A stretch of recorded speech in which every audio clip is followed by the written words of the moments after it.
Welcome to Andy Staples on 3. And we are still waiting for the Big Ten to make a decision regarding Michigan. We have seen Michigan's arguments against punishment. We have seen Jim Harbaugh's arguments against punishment, at least right now. But we don't have a verdict. And I don't know if we're going to get one or what we're going to get. That is what makes this whole situation so fascinating. Would the Big Ten come out on a Friday and say, Jim Harbaugh, you're not coaching against Penn State on Saturday? Like, that seems pretty extreme. Would they wait through the weekend and render a decision? Would they do a fine instead of a suspension? Would they do a suspension that is longer than 2 games, that is indefinite? All of these things feel on the table. If you read Chris Ballas in the Wolverine, that is what Michigan was bracing for as of Wednesday night after sending in the response to the Big Ten. But to this point, we don't have an answer from the Big Ten yet. And remember, this would be the first on the record anything from the Big Ten since this case became public knowledge 3 weeks ago. It is going to be absolutely fascinating to see what happens, because if there is a suspension, I would assume that Michigan runs to court, tries to get an injunction, tries to keep that suspension from happening. There's so many variables at play here, so many different factors, and we don't know until the Big Ten renders a decision. Tony Petitti, the commissioner, in his first year, no pressure. And then what he does could have long-term effects, because no matter what he does, he's going to piss somebody off. If he suspends Jim Harbaugh, the Michigan people are coming, pitchforks, torches, and lawyers. If he doesn't suspend Jim Harbaugh, a bunch of the other coaches and ADs in the Big Ten are going to be mad at him. And by extension, presumably their presidents will be mad too. So it's a pretty impossible situation for Tony Petitti in the Big Ten, but you have to make some decision at some point. You can't just leave this hanging. So I guess we'll wait and see what that decision is. Obviously, if that comes down on Friday, we don't have a show, don't worry. I will find a place to turn on the camera and attach a microphone, and we'll talk about it, because we would have to talk about it. It would be, especially if there is something that will affect Saturday's Penn State-Michigan game. Golly. Can't even imagine. It's already one of the biggest games of the year. And then perhaps there's news that affects it directly coming a day before. It could be wild. Absolutely wild. But we have some other games to talk about. We've talked an awful lot about Michigan and Penn State this week. Let's talk Georgia Ole Miss. Top 10 matchup under the lights in Athens, Georgia. We got a treat for you today. Ole Miss safety John Saunders Jr. He is awesome. He is so much fun. Came from Miami of Ohio, his first year at Ole Miss. So he's in these environments. He's gone from Maction to these massive stadiums in the SEC with crazy crowds and huge stakes in these games. And this is potentially historic season for Ole Miss. I mean, if they pull an upset here, we're talking about a very, very interesting situation, because remember, their losses to Alabama. If Alabama keeps winning, Ole Miss shut out of the SEC championship game. But if they were to win this game, the possibility of an 11-1 Ole Miss. Now, given where everybody else is relative to the playoff, I don't think it would get them in. But if there's chaos, who knows? And remember, beating Georgia, especially if Georgia were to win the SEC title subsequently, who knows? Big, big game. So we got John Saunders Jr. from Ole Miss, Jake Rowe from DawgsHQ talking about the Bulldogs. We also have Shea Dixon from the Bengal Tiger talking LSU as the Tigers prepare to play Florida What's going to happen with Jayden Daniels? Remember, we saw him go out against Alabama. This is a guy who could potentially win the Heisman Trophy. Is he going to play against the Gators? Also, more Dear Andy. Remember, we had to cut it short Wednesday night because there was a ton of news. We had to talk about it. But you guys asked some great questions, so I am going to answer those, including one about Lance Leipold and the job he's done at Kansas. Put some historical perspective on that achievement. It's pretty impressive.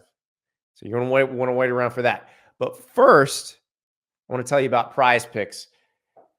Prize Picks, the most fun daily fantasy platform. So many ways to play.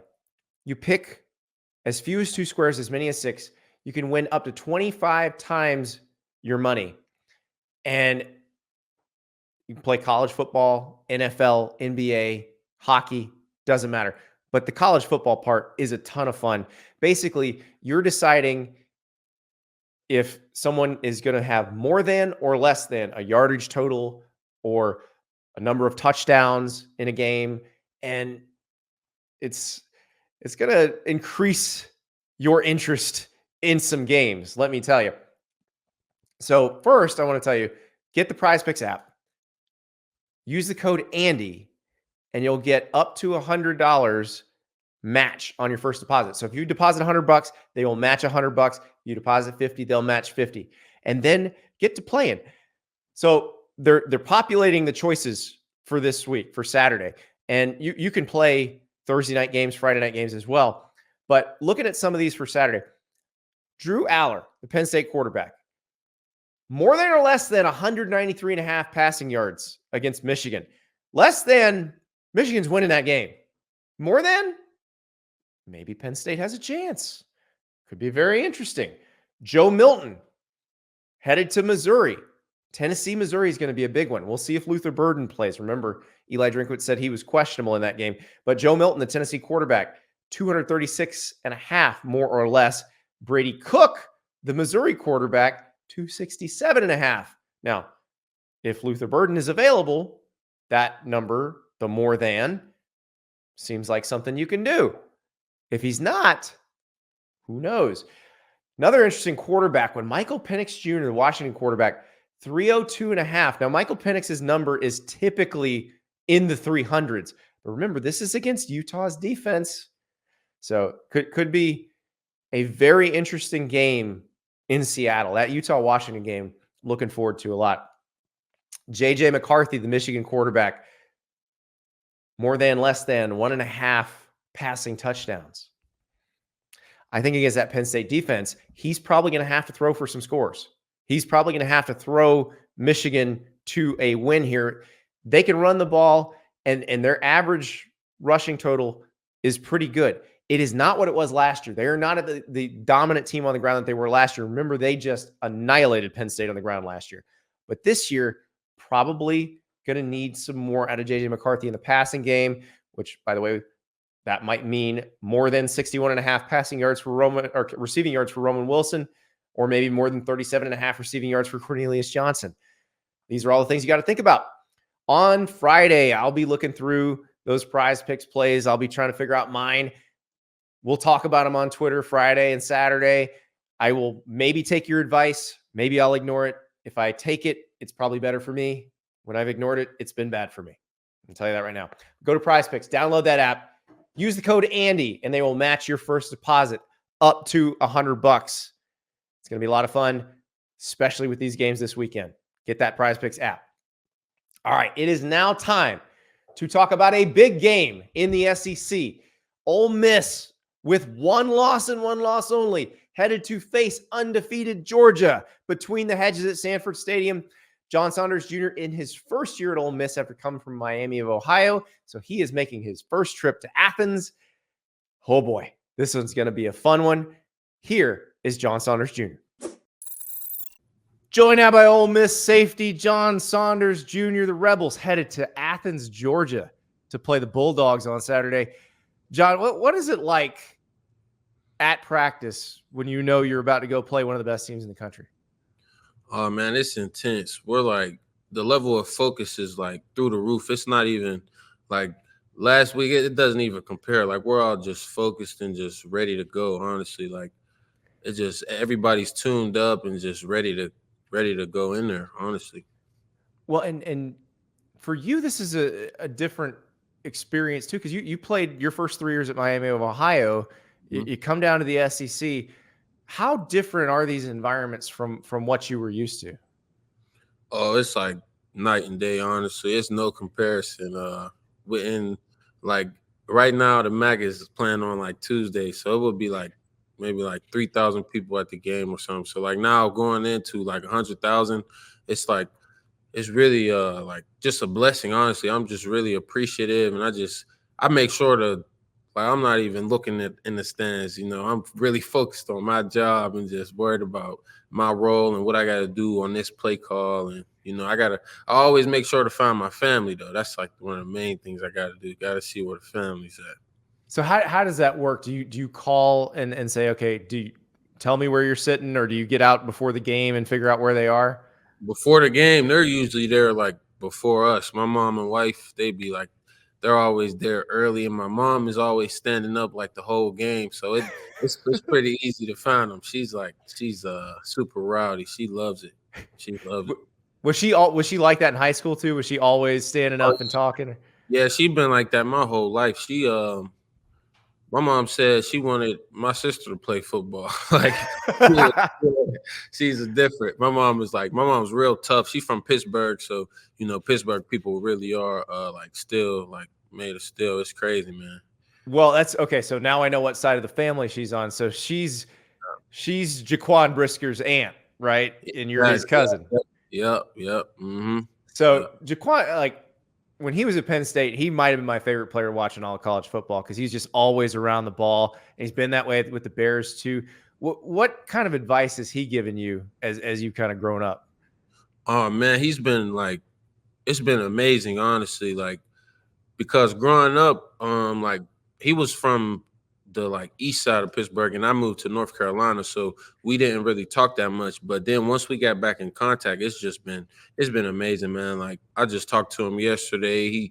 He's just telling me like just make sure to stay focused. Like when I first got to college, one of the things he told me was listen to the coaches, and like most players in college, like they think they know it all, but I've been making sure like everywhere I go, like because the coaches are extremely knowledgeable, like they know this stuff. So I just been like that was one of the main things he told me, and that just stuck with me ever since. Like it sounds so simple, like listen to your coaches, but when you actually do it and like apply what your coaches is telling you, oh man, it's been great. I'm really appreciative for him too. If I could get somebody to tell my teenagers to listen to me, like I need to find an NFL player who would just tell them Yeah, that, yeah, and then they might do it. So, yeah, man. Like, it's really crazy. Like it's literally that simple. Like just listen to the people that are older than you. Like they know what they're talking about. well, and you're one of those older guys on this team. Like you've played a lot of football. Obviously, it was at a different level, but like I would imagine, you said you're not looking in the stands that much. Like I imagine at a certain point, it's still football, and you got a lot of advice to give to these younger dudes. Oh yeah, it's just football, honestly. Like we always like make it harder and more complicated than it really has to be. But at the end of the day, it's gonna be you versus the man across from you, and you gotta like have that determination. Like I'm gonna win my battle, or like whatever job you have that play, you just gotta make sure to go out there and do your 1 out of 11. Just make sure to complete your job. Well, your job changed because you were playing corner at Miami of Ohio, right? And then Yeah. safety, dealing with a lot of slot receivers at Ole Miss. How did that work? Did they tell you that in the recruiting process? Like, hey, we think you'd be better off at safety, or was that something when you got there they said, no, this is where we'd like to play you? Honestly, the recruiting process for me was totally different. I got recruited by a whole different set of coaches. Like all the Mhm. coaches that recruited me here are gone now. Right. But the safeties coach that was here, he was hinting at me like, I want you to play for me. But the corner coach was like, I want you to play for me. So it was really like it was just crazy, like honestly. And then when Coach Nabels got here, me and him, we got a good relationship, and I kind of knew like I'm gonna be at safety, like, and I like it because you're around the ball more than that corner. Like it's real active. I enjoy it. I was gonna say you get to come up in the run game and hit somebody. That's Oh probably yeah, a much more fun situation. yeah, yeah. Instead of just being out there, just far away from the action all the time, Now, still, I mean, that in that A&M game, you made maybe the biggest play of the game in coverage, though. Take us through that interception in the end zone. All right, so we called one of our like base red zone calls, and I seen it was like their number one threat, like their go-to guy, like that they're going to get the ball to. So I knew like that it was coming. Like I knew the ball was coming, and I just made sure to like. So he tried to like stall me a little bit. He tried to like lure me to sleep, like trying like come off slow and chill, and then like burst by me. But I was prepared for it, and I made sure to like I got two hands on him, jammed him, and then I located the ball. I seen the ball in there. I was like, yeah, every time I see the ball in there, I'm like, that's mine. I'm just going to get it, So I made sure to come down with it and took the knee in the back of the end zone. And every interception I get, I give it to my mom. So I took the ball straight to her, and yep, we got it at the house. Very nice. How many footballs does she have now? Right now, she got like 5. She got like 5 of them right now. But that's just some of the games she wasn't able to make it to. So she don't got. But she got like 5 footballs right now. So when you have that ball, do you just like grab it and off to the sideline and make sure just don't give it to anybody? Yeah. I just toss it up right there to it, like because she's standing up the whole game. She's like right there on the like rail, like at the bottom. So she's that close. Yeah, okay. She's like right there. Like she's standing the whole game yelling, and she's so turned up. Like and every time she get the ball, it's like it's amazing. Really, it's amazing. That's so great. Well, because now I don't know that the listeners quite understand. Like every football has its own like team logo on it. So like that's a Texas A&M ball that you tossed to her. Yep. We got the A&M ball. We got the Auburn one. My mom, but my one of my close friends, he came to the Arkansas game, and she decided to give him that ball. She like gave him that ball. He got a case for it. We're getting cases for them all. It's gonna be like a little tradition that we just continue to carry on. I love it. And now that particular interception against A&M, like that's a perfect high point. Do you go to your receivers coach and be like, teach tape right there for your guys? No, I never. Because we got some good receivers over there too. Trey Harris, exactly. He giving the teach tape also. I'm learning from him. I'm taking a page out of his book. Well, let's talk about Trey Harris, because he had 2 catches in that game, one that counted and one that didn't, that were like unbelievable Odell Beckham Jr. level one-handers. How often is he doing that stuff at practice? Oh, it's like every day, man. It's not to try and downplay it, but it's kind of like normal. Like seeing him do it, like because he's been doing it like since he got here. Like during fall camp, he caught a pass over probably like 4 people with one hand. It was like bizarre. Like I couldn't believe he came down with the ball, and it was like all those other people around him, and it was with one hand. Like it was with one hand also. Like he's super talented, man. He's a great dude. He's real humble. Like we're going hopefully we play on the same team on Sundays. That'll be great. That'll be great. Keep teaming up with him. So you got to go against some pretty good receivers this Saturday. When you look at Georgia, what do you see? Oh, I see like it's really like Georgia, like they are like a highly touted team. So, we got to come in there and just make sure to do our job every play. Like we can't give them anything. Like they got to earn every single yard. Like, and we got to make sure to get off the field on third downs. We got to just make sure to just do our job. Like everybody got a 1-11. So like if your job is to like set the edge, we just got to make sure everybody's on their P's and Q's doing their job. So this defense that Pete Golding runs, it was new to you, but it was also new to everybody else this year. How much fun was it to learn, and how comfortable are you guys running it now? Oh, I think it's been amazing, honestly. Like it's really been a blessing. I just been like so thankful that he's came here and brought this defense, because he says it's like you play this defense, it really prepares you for the NFL, because it's so much. It's like it's complex. So once you get the hang of this, like learning anything would be easy. Like because it's like so much going on. Like everybody has a job. It's great, man. Like I can't even put it into words. It's just like so intelligent and smart. Like everybody has a role, and it just makes sense. It all like glows together, honestly. How hard is it at first? Because you talk about doing your 111th and everybody has a job, just making sure that you're not trying to do too much, not trying to do somebody else's job. Like when do you realize, okay, I know exactly what my role is right here on this play? Oh yeah, honestly, like every play, that's what I'm like, because I know my job. Like I know my job every play. But then you got to make sure to communicate to those around you playing safety. You know, like especially being at safety, like you got to be one of the vocal guys. So once I like know my job, like I'll make sure that you always got to branch it to the corner. You know, then you always got to branch it to the free safety, like just so we all on the same page at all times. Honestly. I imagine doing a little more talking pre-snap didn't bother you. You seem like you enjoy talking.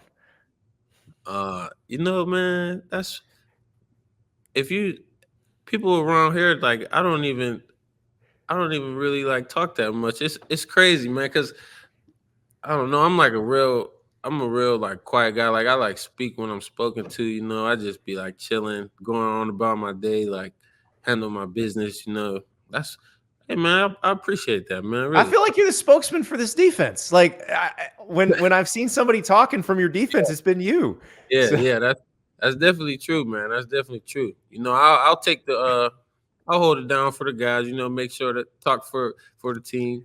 But people around here, like some people, it's crazy, man. Like some people don't even like know I even talk. Like honestly, it's really crazy.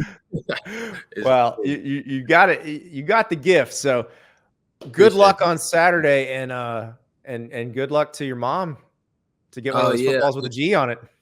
got you, man. I appreciate that, man. Thanks a lot. Have a great Thanks, one. John. Have a Appreciate it. good one. Yes, sir. Thank you. What a fun tradition that is, giving mom the football from an interception. And I can't wait to see what kind of displays they make of this. And yeah, if John Saunders gets himself a ball with a G on it, then that game's going to be pretty interesting, I would imagine. We will see what happens. But who might he have to cover? Is it possible he might have to cover Brock Bowers? We'll talk to Jake Rowe from DawgsHQ about that right now.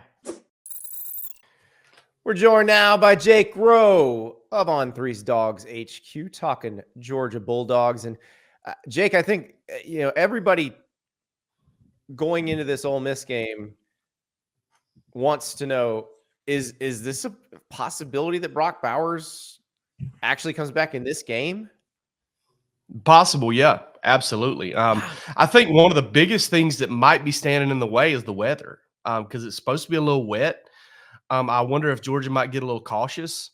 Obviously, listen, if it was today, I think he would play. But there's a few variables here. There's the weather, and then there's how does Brock feel on Saturday. He could feel a lot better. I don't know, but he could be a little stiff, could be a little sore that day. I don't think they're going to send him out there unless he's feeling really good. But Right. I think it's definitely it's certainly a possibility that he plays. So, I mean, but now if you look at it in the long-term view, the idea of Brock being back for the SEC championship seems almost certain.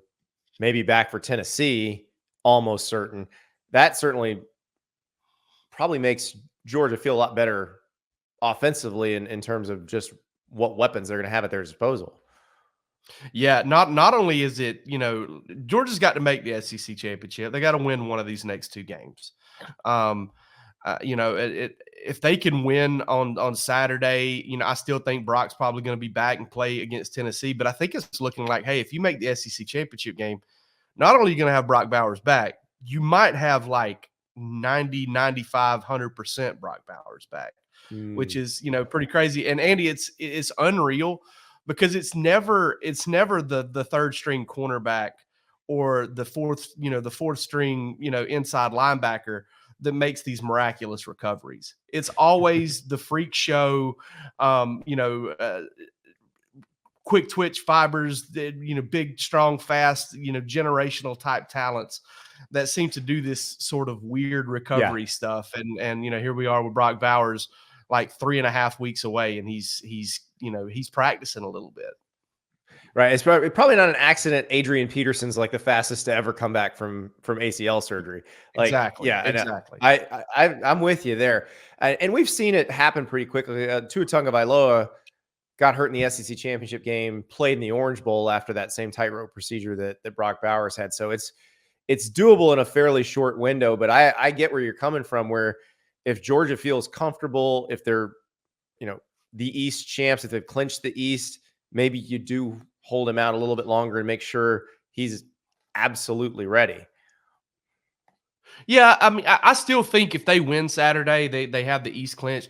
I still think they really want to beat Tennessee, because I don't think I don't think you can sit there and look at that as a foregone conclusion that the SEC championship game is a playoff game, and that if you lose, you're out. We're not quite there yet, and I don't know if you can quite get yourself there between now and then, because there's so much mayhem that can still happen. And I mean, I don't think Florida State is a shoe-in to beat Florida. I mean, I would pick them. Don't get me wrong, but are they absolutely going to beat Florida? I don't know. So there's just so much left to happen. And I think if you're Georgia, you need to try and win every ball game, because what has happened when you've won every regular season ball game. Well, and you're right. There is potential, because we're just assuming that there will be undefeated conference champs and everybody else will be one loss. But you're right. There is a scenario where Georgia can go into the SEC championship game 12-0, lose to Alabama, and just like in 2021, still make the playoff and still have a chance to play for the national title. So you're right about that, and they've already got the experience of that to guide them. Yeah, absolutely. And I mean, it's Georgia has gone undefeated in the regular season 2 years in a row, and 2 years in a row has made it to the playoff, win, lose, or draw in the SEC championship game. And I think to give yourself an optimal chance to make history and to do what you set out to do in the beginning of the season, I think you have to do what you can to win those games. And listen, if they're feeling like maybe Brock Bowers can play against Ole Miss, then I think they're going to feel pretty good about it against Tennessee. It doesn't mean they're going to go out there and push him out there for 50 snaps or anything like that, but I think you'll see him travel and play if they feel good about it. If they feel good enough to play him against Ole Miss, for sure. So what did Kirby Smart think they needed to clean up after the Missouri game? Well, I mean, the thing that stood out to me is, and it's something that he's always pretty honest about, is he said that they, Missouri whipped their tails up front a little bit, and they did at times, especially in the first half. I don't think that, listen, Kirby, I think, has finally had to kind of tip his hat, and not that he never has, but I think Kirby has to kind of tip his cap to Missouri a little bit, because Missouri is, a lot of folks won't understand this, but way back in the day when Valdosta High School was just running rampant over, over the state of Georgia, Colquitt County kind of had their number a little bit. Colquitt County could really land a punch in bloody Valdosta's nose. And Missouri kind of has that with Georgia a little bit, not a ton. I mean, it's not like they do it year in and year out, but the past 3 years, they're the only team in the country that's rushed for over 100 yards against Georgia 3 times. All 3 years. They have a little something that kind of works against Georgia. So that outside zone run scheme works a little bit. They know how to just create a little bit of chaos for Georgia's defensive line. And, I think Kirby kind of has to kind of tip his hat a little bit and say, hey, listen, these guys know how to play us. They are not scared of us. They look us directly in the eyeballs, and they come to fight. And that's just kind of how Missouri plays it. And I think Georgia didn't necessarily play its best game against Missouri, but I also think Missouri just kind of has a way of fighting. I mean, listen, they've lost, what is it now, like 11 of 12 games or something like that they've played against Georgia, but they do find a way a lot of times to give them problems. Well, and maybe that Eli Drinkwitz schematically just does something that Kirby doesn't do well against. I mean, in the NFL, you've got Jim Schwartz. His defenses traditionally dominate Kyle Shanahan's offenses, but they don't dominate everybody else. So it's just one of those things that, and maybe, given what we've seen from Missouri in general this year, it might be that they've just got a nice thing going and they're going to get better. So now Georgia won't have to play them annually coming up in the next iteration of the SEC. So I'm sure Kirby's pretty happy about that. But yeah, and then meanwhile, Ole Miss comes in and they run the old Art Briles offense, which Kirby has been very successful against historically, but this might be the most talented version of it he's seen other than maybe the Tennessee team last year, which runs a similar offense. Yeah, I'm really interested in this because, all right, so one of the things that I like about Ole Miss is maybe one of the things that might hurt it against Georgia is Ole Miss is so multiple in the run game. I mean, you talk about pin and pull, duo, inside zone, outside zone. They do a little bit of everything. Do they thrive with one particular thing? Not necessarily. Right. And I think the offenses that have kind of given Georgia trouble are, especially the run games that have given Georgia trouble, are the teams that kind of have their thing and they stick to either they've got a gimmick that they can hit you with some explosives with, like Auburn did with the quarterback run and the counters and stuff like that, or they kind of have a real hardcore bread and butter posted all over the building like they do at Missouri, the stretch play, and they've got answers for every single thing that you try and throw at them, so much so that they may only run 4 or 5 different run plays. So I wonder how that's going to fit. And then you got to kind of do it in Sanford Stadium at night. Ole Miss is a different team on the road this year, historically under Lane Kiffin. So I'm really interested to kind of see how all of that plays out for them.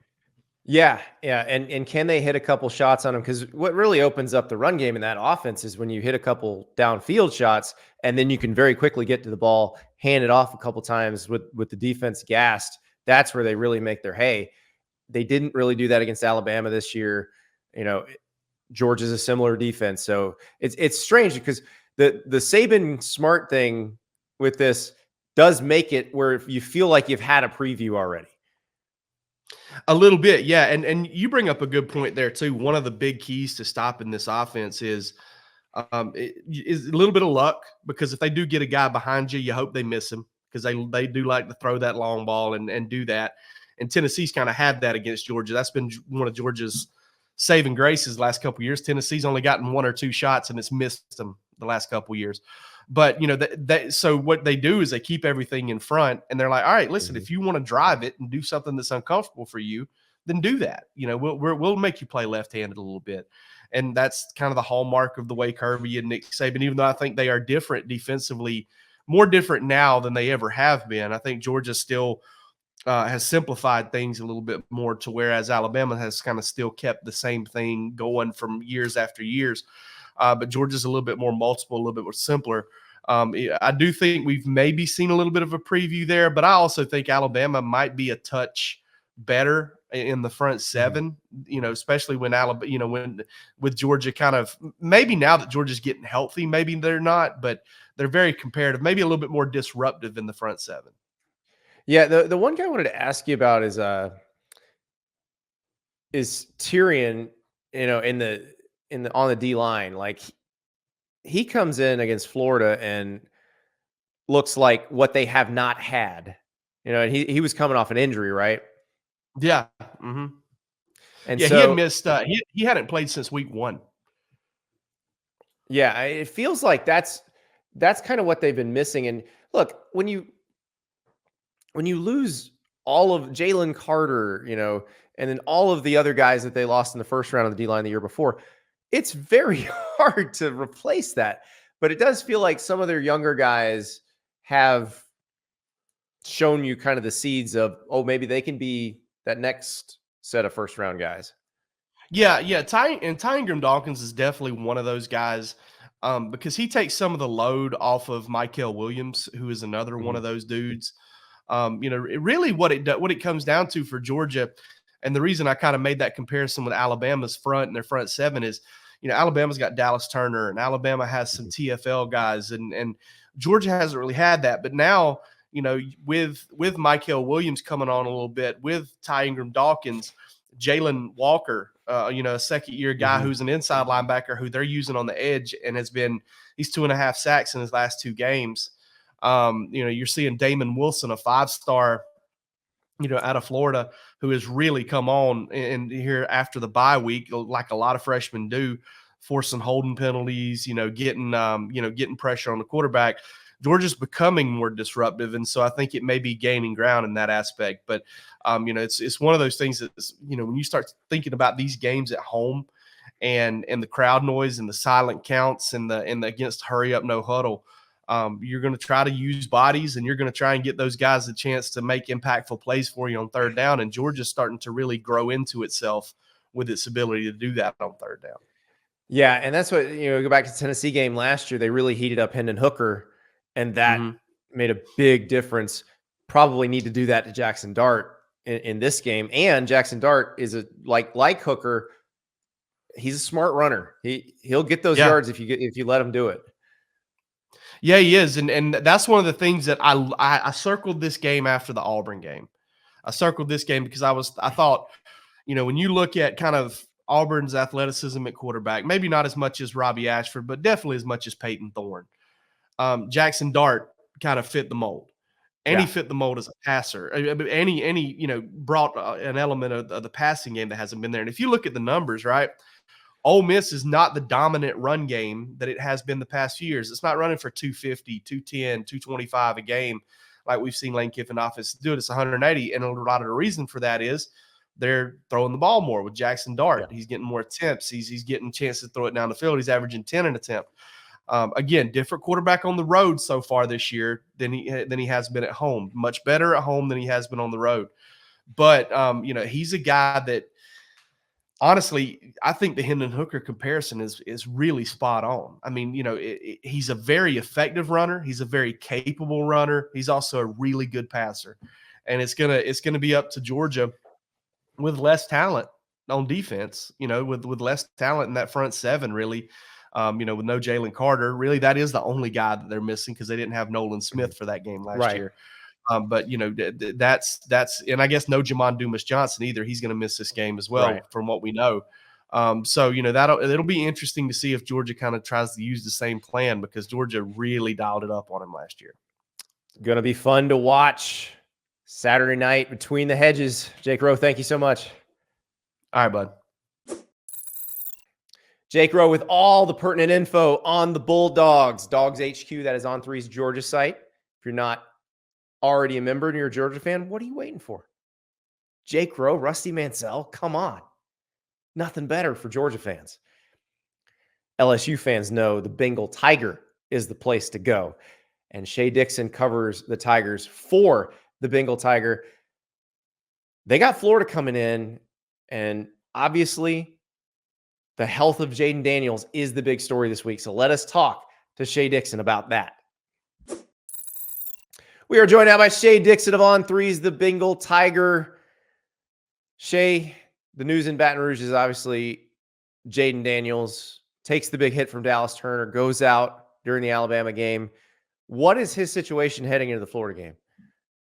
Yeah, we've got some confirmation, at least, of how things have played out. He was and is, I guess, in concussion protocol. That was not made kind of firm, or at least Brian Kelly didn't say that until we met with him on Monday or Wednesday, I believe. I think Wednesday is when he said it was actual concussion protocol. Might have been Monday, but he had to go through a number of tests. Monday, they don't practice, so he went through tests then. Tuesday morning, he did not practice on Tuesday, but was out there. Brian Kelly said he was doing sprints, hit 20 miles an hour on sprints, and cleared that next round of protocol.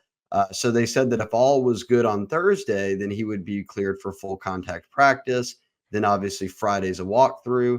Saturday, you've got the game. And Brian Kelly said at that point, they would just decide, okay, is Jayden really ready? If he is, he's going. If not, we're turning to Nussmeier. So it's been one of those weeks where Nussmeier's gotten a lot of reps. And naturally, we went into the season, Andy, saying, hey, LSU might have the best 1-2 punch in the conference or in the country at quarterback in terms of readiness of guys who could go in and continue to play well. I think that we'll see this weekend. I'm still leaning towards Jayden Daniels playing, especially if the signs, as Brian Kelly said, each week have been he passed the test. Now he's back at practice on Wednesday. Now he may be full contact Thursday. But there is still that outside shot that we see Nussmeier this weekend. Well, and if Jayden Daniels is passing the test, I would imagine he probably wants to play. This is a guy who, if he keeps putting up these ridiculous video game numbers, he's going to New York. The question is whether he wins the Heisman or not. I would think that if there's any shot that they clear him to play, he's out there. He's not sitting for draft purposes or anything like that. Remember, this is a kid who he's put on weight now, but boy, he takes some hits as a skinny quarterback, and he has never missed a start. He was the first freshman ever to start a season opener at Arizona State, started all those years. Obviously, one was a COVID shortened season, but now has started every game since he's been at LSU, even playing through injury. You remember a year ago, Arkansas, he was injured, A&M, he was injured. By Georgia at halftime, he had to leave the game because he couldn't even walk anymore. And Nussmeier came in and lit it up in the second half. But if he's cleared for concussion protocol, he will be out there. I have no doubt about it. So you mentioned Garrett Nussmeier coming into the SEC championship game last year. We've seen him a little bit this year. Saw him, replace Daniels in the Alabama game last week. What can you expect from the offense if it's Garrett Nussmeier? It's a bit different of an offense, right? Because Jayden Daniels leads the nation in total yardage, and in a large part, not just because he's a great passer, but he has rushed for the second most yards by any quarterback in the country behind BC's Thomas Castellanos. So it's one of those things where that dual threat ability changes LSU's offense completely and makes them currently still the number one offense in college football. When Nussmeier is out there, he's not going to be running it all over the field. So you lean more on the ground game with Logan Diggs and company, but they trust Nussmeier to throw the football, and we've seen it. He can sling it, and the deep ball is kind of the sexy thing that Nussmeier gets out there and does that LSU fans love, but Jayden's been very good at that this year. I was going to say, they've seen a lot of deep balls this year. I don't think they'll miss a beat there, and it's more probably about, is Nussmeier rattled by the moment or is he good to go? And while he doesn't have any college starts, remember, he's in year 3. He grew up with a dad who coached college and NFL, and he's talked about it plenty. He said, I've spent my whole life in locker rooms. Like, I'm ready for these moments. And he stayed at LSU for a reason. A lot of teams would have taken him out of the portal a year ago. He didn't go in. So he knew he was waiting behind Jayden Daniels. Next year, he would take the reins.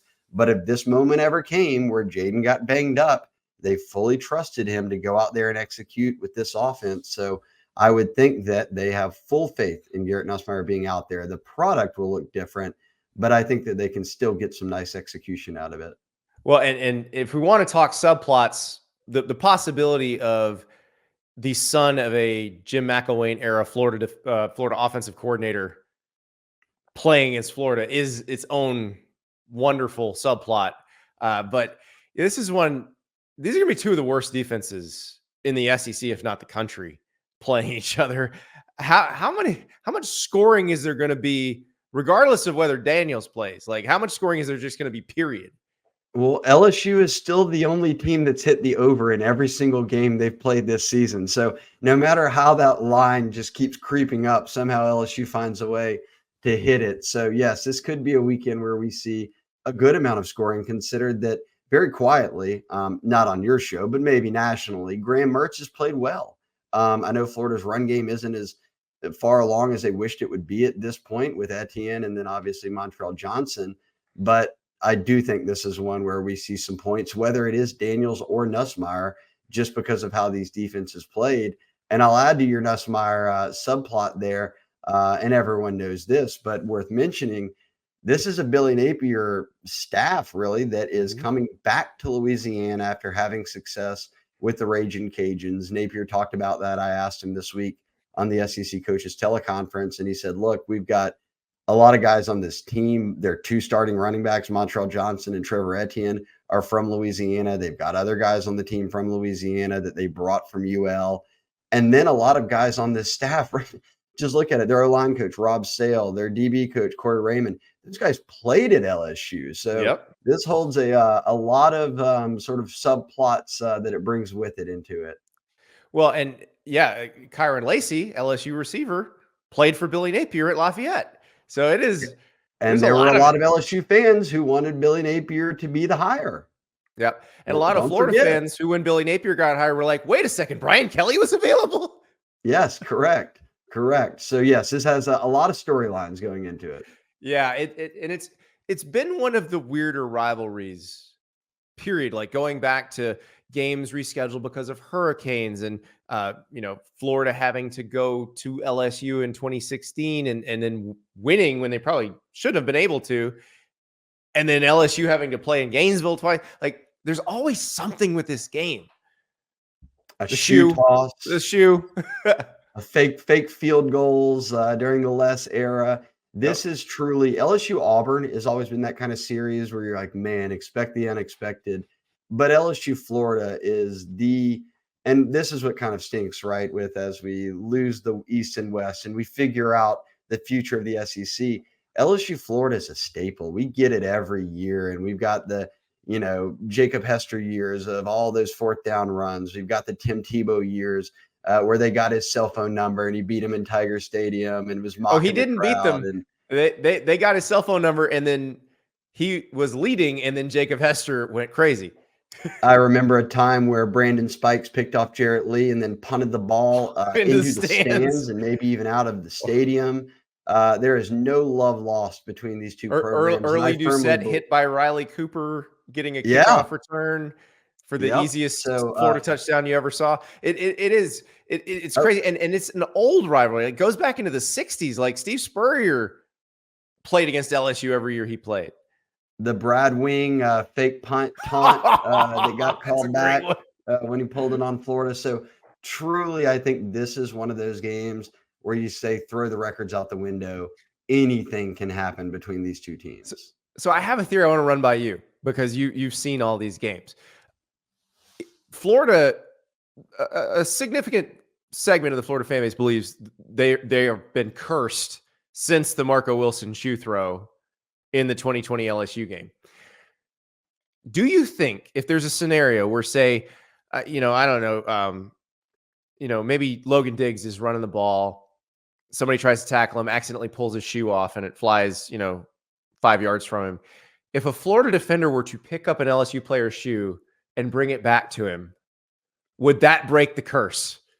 That could be one of those things, right? You have to at some point reverse it, and that could be the only way. So maybe that's the goal. Hey, guys, get in those piles, rip off a shoe, and give it right back to him, and let's see if that isn't like that. Get down on one knee and hand it to him like you're proposing.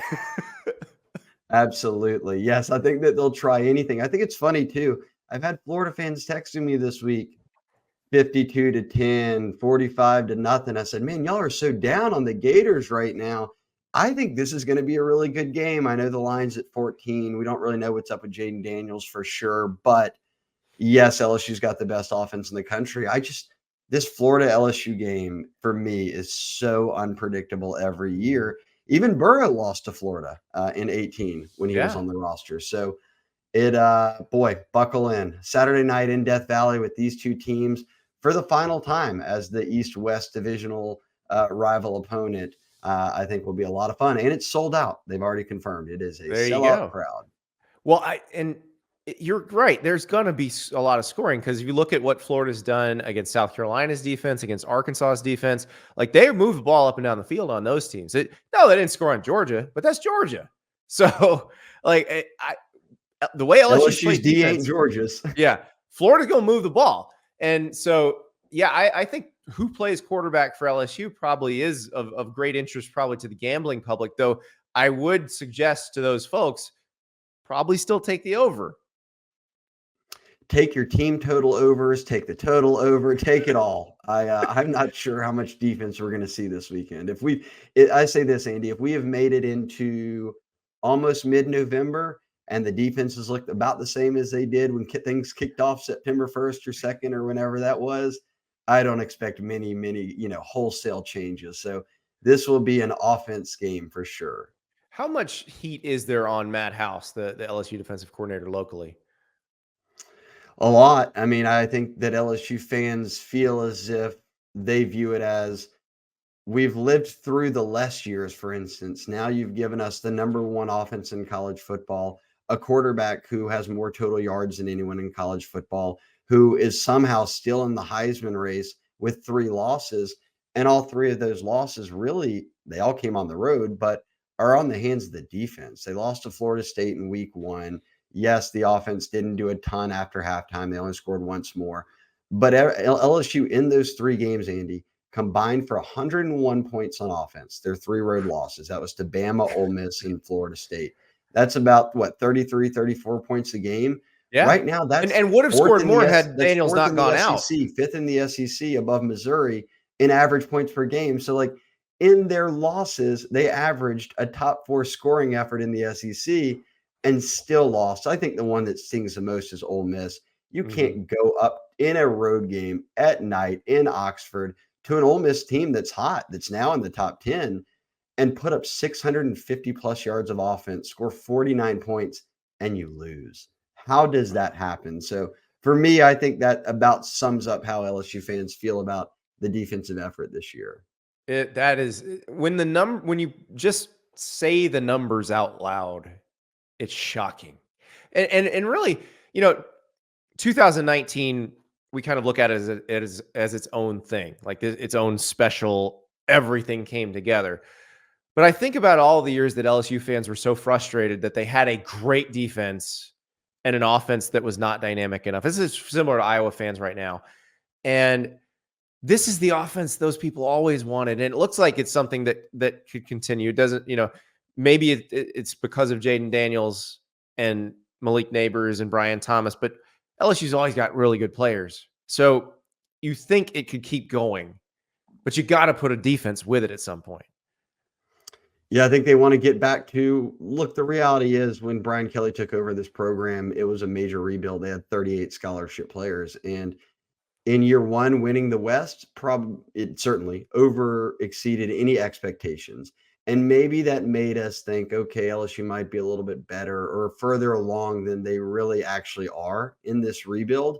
The offense is there. The defense still needs to be rebuilt. And they went heavy in the portal 2 years in a row, and it's paid off in spots, and in others it hasn't. And what Brian Kelly said is, we've got to get back to high school recruiting and developing. That's what LSU's bread and butter is. When we've talked about DBU and these great defenses, they were never transfers. They were guys that LSU went out and signed, got from Louisiana, got from East Texas, dipped into Georgia and got maybe some Florida kids, and they developed them and they became really elite defenses. So that's what you're yearning for and searching for again as an LSU fan. And I think Brian Kelly, a guy who's been around 30 plus years as a head coach, if we can see it, he sees it. So he'll have a plan in place of how they can continue to make strides on that side. It's just that sour taste of, man, you've got the number 1 offense in the country. If you could give me the number 60 defense, this team might be undefeated right now.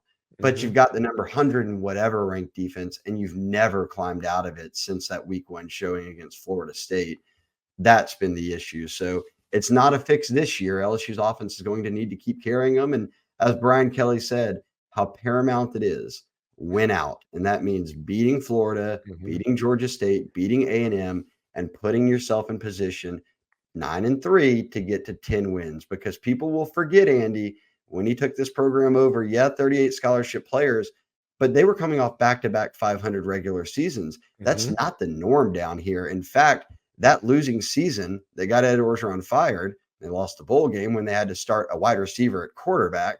Was the first losing season since DiNardo. That was 1999. So to go potentially follow that up with 2 back-to-back 10-win seasons, and in one of those you win the West. Oh, and in another, you'll have the number 1 offense in college football. Any LSU fan would have taken that. It's just you gave me the number 1 offense in college football, but also the defense is the worst in college football. So everything went out the window. Well, it's not getting fixed by Saturday. Florida's is not getting fixed by Saturday. So everybody take the over and just sit back and enjoy all the points. Shea Dixon, thank you so much. Thanks, Andy. I appreciate it.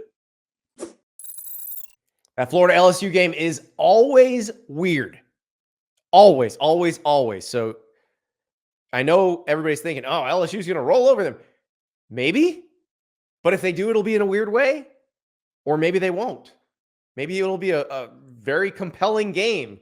It's one of those things that you just never know when Florida and LSU play. And it's always in the strangest way. So can't wait to see that one on Saturday night. Now it's time to answer more of your questions. We had to cut things short on Wednesday because we had so much news to process. But now I am back with your questions, ready to answer them. So let us do a little more Dear Andy. Our Dear Andy segment got cut very short on Wednesday night because of news in the Michigan case. And so you had really good questions. I would like to still answer them.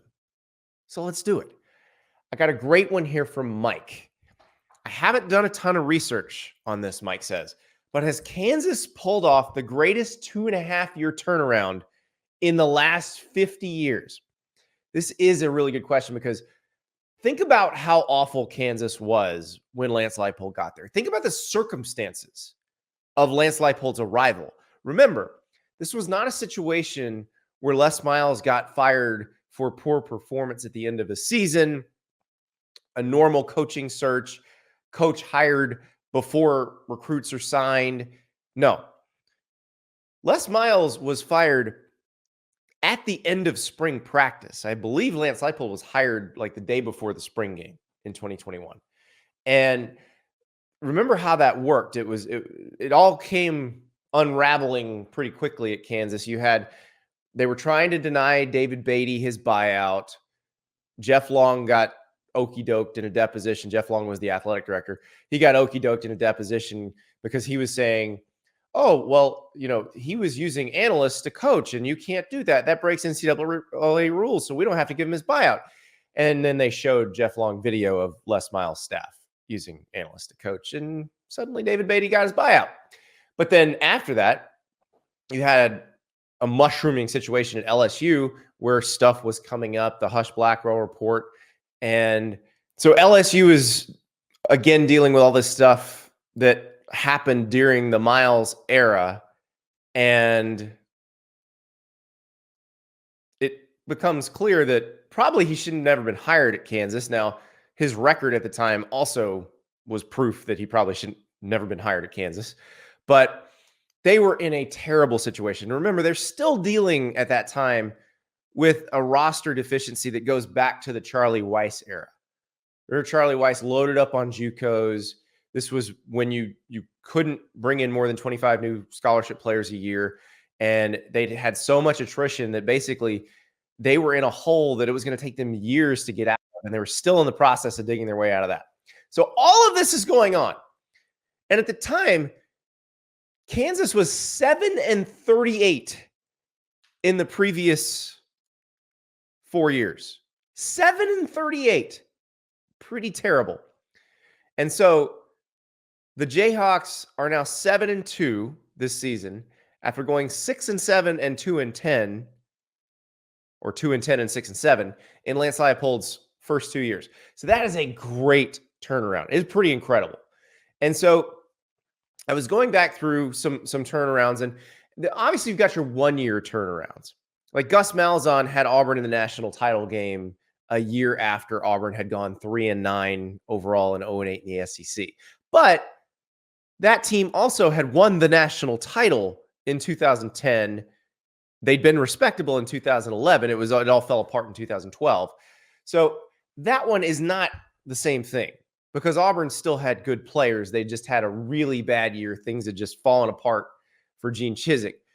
That wasn't quite the same situation. Ditto for Sonny Dykes' TCU turnaround last year. Gary Patterson was still recruiting good players, still developing players well.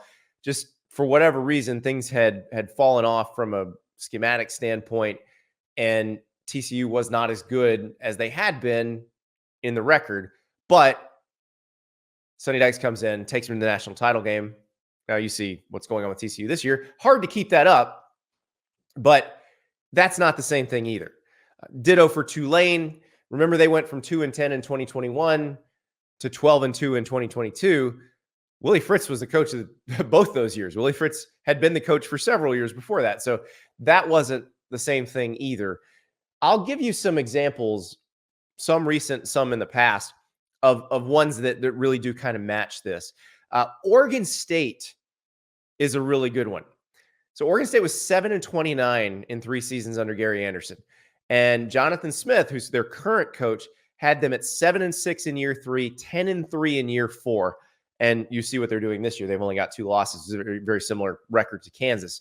And that's why Jonathan Smith also, like Lance Leipold, is a name you hear when we talk about jobs that might be open, because Even more so than Lance Leipold, Jonathan Smith's in a situation where Oregon State has conference uncertainty. You don't know what's going to go on. But that was a job where it looked like the Beavers were really going downhill and they were going to be a very tough rebuild. And Jonathan Smith got them going relatively quickly. And so that's why people respect him so much. I'll give you another one from the 2010s. Vanderbilt was 4-20 in the 2 seasons prior to hiring James Franklin. Franklin was 6-7 in year 1, 9-4 in year 2, 9-4 in year 3. Then he got hired by Penn State. That was a good turnaround, but probably not the same level as what Leipold's done at Kansas or what Jonathan Smith did at Oregon State, because Bobby Johnson had a 7-6 year right before that 4-20 stretch. So it wasn't like that was just years of failure. And remember, Bobby Johnson resigned before the season before they hired James Franklin, and Robbie Caldwell took over for that year. The great SEC Media Days appearance by Robbie Caldwell, which involved lots of discussion of turkey insemination. If you don't know, look it up. I promise you will enjoy it. But I don't think that's quite it. The one that I think matches best is one that is very close to Kansas. In fact, it's their Sunflower State Showdown rival, Kansas State. And it's probably the greatest turnaround in college football history by the man who I think we all agree is a wizard. Bill Snyder took over a Kansas State program that had gone 3-40 the previous 4 seasons. 3-40. He went 1-10 in year 1, 5-6 in year 2, 7-4 in year 3, and Kansas State was basically good after that. He retires, Ron Prince takes over, they're not good anymore, he comes back, they're good again. Like, Bill Snyder engineered probably the greatest turnaround in college football history, but Lance Leipold, what he's doing at Kansas right now is pretty damn close. And it's pretty amazing when you consider everything that's happened, when you consider everything that was going on with that program when he took over. And Bill Snyder, we've heard all the stories like Kansas State players at that time were embarrassed to wear their school gear. I think Kansas was basically in the same situation 3 years ago. And you know, the bad part of this, the tough part of this is it's a different era now. And Bill Snyder never left Kansas State except to retire quickly, realize I don't want to be retired, and come back. I don't know if that's going to be the same thing with Lance Leipold. You know, Lance Leipold is a pretty hot commodity right now. Now, the good thing for Kansas is there's not a lot of jobs open. Still has not been a firing this season for on-field performance, which is very unusual, and it's pretty late in the game for there not to be any of those. But you do have Northwestern open, you have Michigan State open for other reasons. Michigan State's the one I would worry about if I'm them. Now, Lance Leipold was asked yesterday if he interviewed with Michigan State. He said, the only interview I was doing is today, is the one I'm doing right now, the media interview. That's not an answer. So will he leave? I don't know. Will a lot of people want him to be their coach? Yes. Because if you can do that at Kansas, because everybody understands how difficult a job that is. And the thing is, what makes this so impressive with Lance Leipold is not fluky. There's no gimmicky stuff about it. They're just better. And you could say, oh, he inherited a good quarterback in Jayden Daniels, and the Miles staff just hit on a really good quarterback. Okay, true. But then Jayden Daniels got hurt, and Jason Bean's been doing just as well. So it's not just that. It is the fact that they are significantly better. They are beating teams that are significantly more talented because they're just good. And I think that's what makes Lance Leipold so attractive. And remember, Lance Leipold won 6 Division III national titles at Wisconsin Whitewater. And it's interesting because I've talked to him about how that process worked, where he went from Wisconsin Whitewater to Buffalo. And he said that he was actually surprised to hear from Buffalo when he did, because nobody in the FBS had talked to him, had even considered him.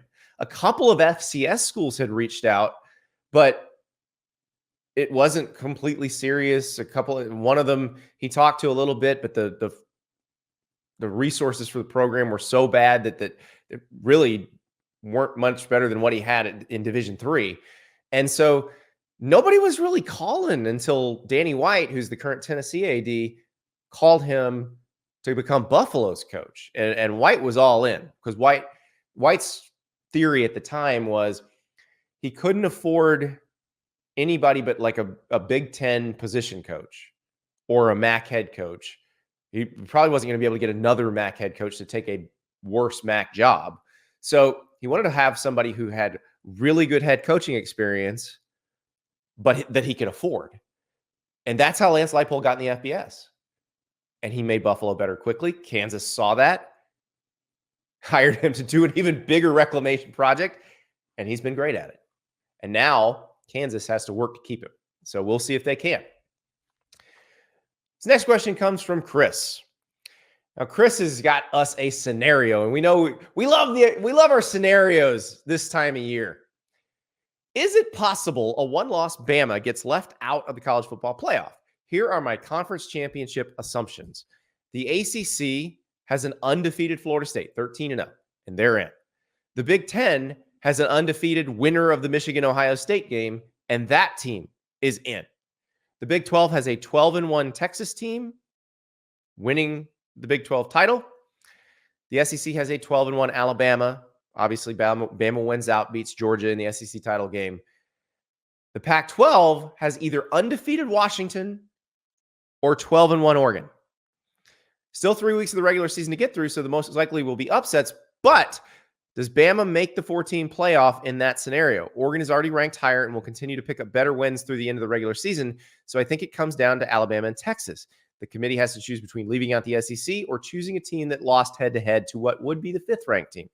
Been pretty clear you think it should be Texas, but what do you think the committee actually does? So here's what I think will happen in that scenario. So in this scenario, Florida State is in. The winner of Michigan, Ohio State is in. I think Texas is probably in this scenario. So that leaves your one spot. If Washington is undefeated, Washington is in and Bama will be left out. It would probably go Big Ten champ number 1, Washington or Florida State 2-3, Texas number 4. That's how that would go. If it's Oregon and they're 12-1, then you have an excuse to say, no, we'd rather see Alabama in that game. Alabama just beat Georgia. Now, again, we talked about this during the show. Do Texas and Alabama need to be ranked below Oregon right now based on resume? Probably not. Alabama has better wins than Oregon does. Oregon's got the really good win against Utah. Alabama has Ole Miss and Tennessee right now. Alabama would add Georgia. Oregon would add Washington and can add Oregon State. We'll see how good a win USC looks by the end of the season.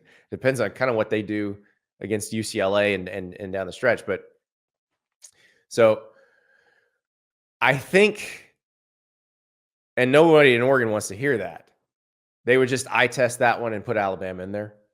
And I don't know, honestly, if it's an eye test. I'm not sure Alabama is better than Oregon in the eye test either. But if Alabama has just beaten Georgia, then I think that's going to elevate Alabama in the eyes of the committee members. Now, they cannot put them over Texas. Texas went to Tuscaloosa and beat them. They can't do that. So, and I don't think they're going to put them over an undefeated Washington either. And honestly, if Washington gets through this gauntlet 13-0, you better not leave them out. You better not. They deserve it. So it is possible in that scenario. Now, I agree with Chris. There will be some upsets. I don't think it's going to come to this. But wow, would that be a contentious Sunday after championship Saturday? It would be pretty crazy. So, yeah, I think Alabama gets in if they win out. But that one specific scenario with an undefeated, if you have 3 undefeateds and Texas at 12-1, then you're going to have a problem for Alabama. Next question comes from our friend Nathan on video. We love when Nathan sends the video questions. I think Nathan may have been in his cups a little bit with this one. Dear Andy, I understand that officiating is to some extent a subjective art, yet it seems like year after year, week after week, we get calls and no calls that are so terrible that even a fifth grader playing ball during recess would realize that they're bullshit. Meanwhile, all of these conferences are getting millions and billions of dollars, and officiating is not getting any better. What can realistically be done? What should realistically be done to fix officiating so that we stop having to resort to alcohol to drown our sorrows after another loss? Cheers. All right. So here's the thing. Everybody talks about how much money is in college football and why isn't there better officiating because of the amount of money in college football. The amount of money in the NFL dwarfs the amount of money in college football, and the vast majority of the population thinks NFL officiating stinks. So here's the thing. It's a really hard job. It's not going to get any easier. Players keep getting bigger, faster, and stronger. So the calls become more bang, bang. We've asked officials to make some pretty serious judgments. Now, there are things that can be improved. I'll give you an example. The non-call at the end of Oklahoma State, Oklahoma, the Drake Stoops play where he gets dragged down in the end zone. Clear pass interference, didn't get called. Terry McCauley, who is a former NFL ref, used to be ahead of the Big East officiating in college. He's done a lot of these jobs. He had a long tweet that explained the mechanics of that situation and how the Big 12 refs probably were taught to handle it and how probably they should be taught to handle it. And basically it involved the back judge moving, the side judge kind of getting stuck in a situation where they were the only person and they were kind of shielded from it. That there should have been a situation where there were three eyes on it. And unfortunately it was only one. So that's something that can be fixed. Training methods can help fix it. Adding another official. Now that's one where the money can help. Adding another set of eyeballs. So the NFL's done this. They have what's called a down judge. You can add that other official. That would help. And college football recently did this, fairly recently, adding the center judge. So you could add yet another official, another pair of eyes. Because I've always said one place where you could really clean up officiating is if you added another official whose job it is to just be 3 yards from the line of scrimmage, looking down the line to see if any ineligible players cross the line before a throw gets made. Like you could have it be where that is that person's sole job, and you'd get a lot of ineligible player downfield penalties called initially, and then you wouldn't have that anymore because teams would stop doing it, and it would help defenses a lot. But that's another thing you can do. Can you just get objectively better officials? No, because the objectively best officials are in the NFL. We all think they stink too. They don't, but everybody thinks they do. And then the next best officials are the ones officiating the big college games. Like there's no other group of people. There's no one else to find. So it's strange. And also I do think it would help if we could agree on some better criteria for things. For example, the Dallas Turner hit on Jayden Daniels. Dallas Turner, the Alabama edge rusher, Jayden Daniels, LSU quarterback. There was a play in that game. It's the play where Jayden Daniels got hurt, where Dallas Turner hits him. He's flagged for roughing the passer because Jayden Daniels had released the ball. Dallas Turner hit him. Big outcry because it was not called targeting. Now, you have people who are experienced and have been officials, some who say it is and some who say it isn't. And that's a problem. Like it shouldn't be that big of a debate. You should be able to figure it out. So you have some people saying there's helmet-to-helmet contact on a defenseless player. It's targeting. And then you have other people saying he doesn't launch. He actually not. He puts his face mask in his chest. It's not a helmet-to-helmet hit per se. And it's just, you got to be able to explain it to people. And it's sort of in the NFL, the what is a catch problem. So I think that would be another way to do it is make the criteria more clear, make that more clear. I still think the punishments for targeting could be changed as well, where you could have an accumulation situation where instead of the person being just thrown out of the game for a situation that might not be anything they intended to do, somebody moved right before they tackled them, I think there should be a cumulative thing where you get one, but your second one of the season, you sit for a whole game. Third one of the season, you're out for 6 games. That would eliminate the headhunting, but it also would keep players on the field when they didn't try to do anything wrong. So it's a tough situation. No one's ever going to be happy with the officials. It's the most thankless job in sports and one of the most thankless jobs in the world. I'm glad somebody wants to do it because I sure as hell wouldn't. All right, let's go to Will. This is a fantastic question if you just want to wrap your mind around this. Andy, love your show. I'm an Iowa Hawkeye fan. I love the win-loss record in the Kirk Ferentz era, but I admit it's been tough to watch. To help recover from watching my Hawkeyes, I watched the USC versus Washington game last Saturday. Defense was clearly optional in this game. I came away asking myself, as a fan, which is a worse fan experience? Following a team that can't score on offense like Iowa, or following a team that can't stop the opposing offense like USC? I would love to hear your thoughts on this.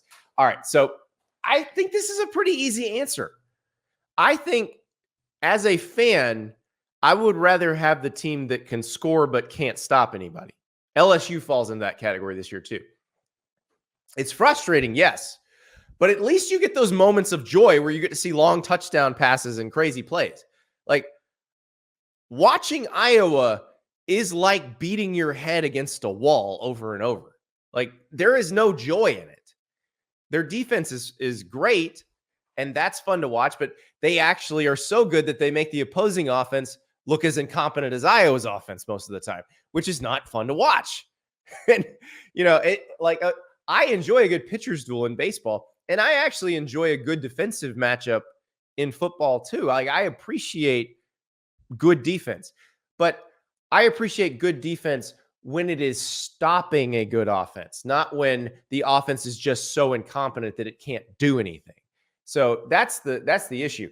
And it's not the Iowa defense's fault that they make other offenses look incompetent. That's just, unfortunately, you now have to watch 2 incompetent offenses in the same game, and that's frustrating. Meanwhile, in the other situation, even if the other offense stinks, the terrible defense allows it to look either somewhat competent or actually good.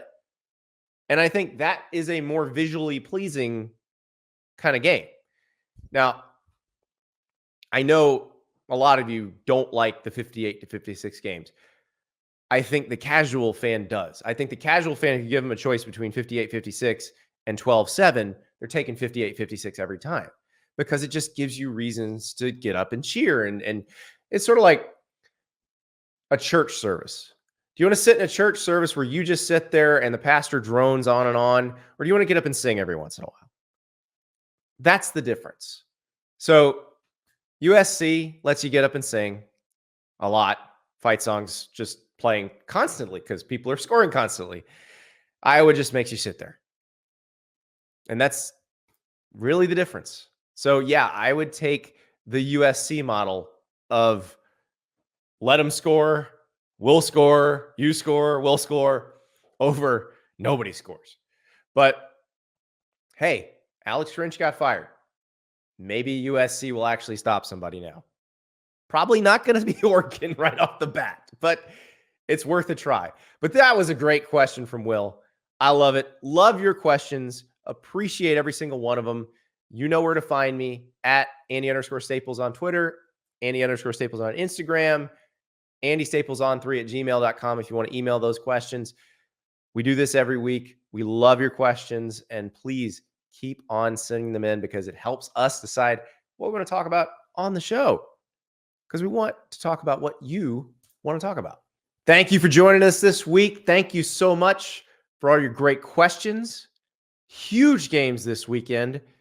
Michigan, Penn State, Tennessee, Missouri, Ole Miss, Georgia, USC, Oregon, Utah, Washington. So much fun to be had. It's all coming at us. I'll talk to you after the games on Saturday.